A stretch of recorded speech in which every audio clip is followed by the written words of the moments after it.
Halo guys, kami akan menampilkan hasil presentasi kami dengan topik sistem komputer. Perkenalkan, nama saya Rizky Ramadan dengan NIM 22310062. Perkenalkan, saya Stella Gultom dengan NIM 22310067. Perkenalkan, saya Ruth Manik dengan NIM 22310064. Dan di sini saya akan menjelaskan topik 1 dengan pengertian sistem komputer, topik 2 dengan perkembangannya komputer, topik 3 dengan strukturnya sistem komputer. Sistem komputer. Pengertiannya, sistem berasal dari bahasa Latin yaitu sistema dan bahasa Yunani sustema, adalah suatu kesatuan yang terdiri dari komponen atau elemen yang dihubungkan bersama untuk memudahkan aliran informasi, materi, atau energi. Pengertian komputer. Komputer adalah alat yang dipakai untuk mengolah data menurut prosedur yang telah dirumuskan. Pengertian sistem komputer. Sistem komputer adalah elemen-elemen yang terkait untuk menjalankan suatu aktivitas dengan menggunakan komputer. Komponen-komponen komputer: 1 hardware atau perangkat keras, 2 software atau perangkat lunak, 3 firmware atau pengguna. 1 komponen hardware atau perangkat keras, perangkat yang dapat kita lihat dan dapat kita sentuh secara fisik seperti perangkat-perangkat masukan, perangkat pemrosesan maupun perangkat keluaran. Contohnya keyboard, mouse, CPU, memori, dan monitor. 2 komponen software atau perangkat lunak, rangkaian prosedur dan dokumentasi program yang berfungsi menyelesaikan masalah yang dikehendaki. Terbagi atas 3. 1 operating system software atau sistem operasi, 2 application system software atau sistem aplikasi, 3 language software atau bahasa pemrograman. 3 komponen brainware atau pengguna. Brainware adalah orang yang mengoperasikan sebuah komputer, karena jika tidak ada orang yang mengoperasikan, maka tidak akan dapat digunakan. Fungsinya: 1 sebagai operator, 2 sebagai programmer, 3 sebagai administrasi. Sekarang kita masuk ke topik kedua, yaitu perkembangan komputer. Perkembangan komputer yaitu generasi pertama pada tahun 1946 sampai tahun 1959. Komponen utamanya yaitu tabung hampa. Komputer generasi kedua yaitu pada tahun 1959 sampai tahun 1965. Komponen utamanya transistor. Komputer generasi ketiga yaitu pada tahun 1965 sampai pada tahun 1970.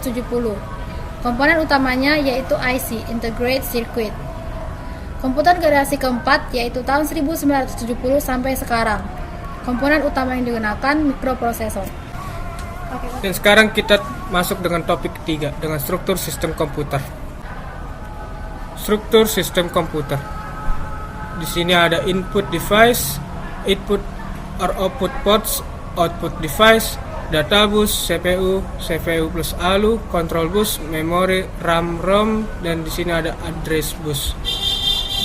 Terbagi dalam 5 bagian utama, yaitu input device, output device, input output ports, CPU, and memory. Input device. Input device termasuk ke dalam perangkat keras komputer yang digunakan untuk memasukkan data. Fungsinya memasukkan data atau perintah yang diberikan oleh pengguna ke dalam sistem. Output device adalah merupakan perangkat keras yang digunakan untuk menampilkan hasil pengolahan data. Fungsinya menampilkan hasil dari pengolahan data, baik itu berupa soft copy, hard copy, ataupun suara. Input atau output ports merupakan konektor yang berada dalam pengawasan prosesor untuk menangani aktivitas input dan output. Fungsinya menghubungkan setiap perangkat yang berasal dari luar komputer seperti printer, scanner, mouse, ataupun USB. CPU atau Central Processing Unit merupakan perangkat keras komputer yang digunakan untuk memproses data. Terdiri atas 3, 1 ALU atau Arithmetic Logic Unit. ALU berfungsi untuk melakukan proses perhitungan matematika seperti operasi logikal, relasi fungsi matematika. 2.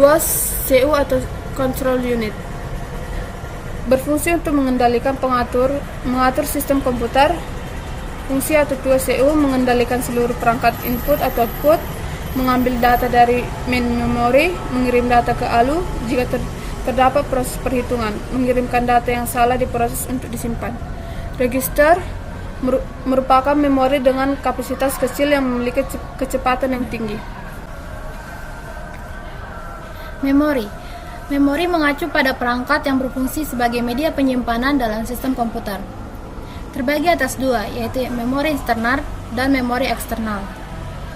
Selanjutnya ada control bus, merupakan bagian sistem komputer yang berfungsi untuk mengontrol penggunaan akses ke data bus dan address bus. Address bus atau saluran alamat, berfungsi untuk menentukan alamat lokasi dan instruksi pada komputer.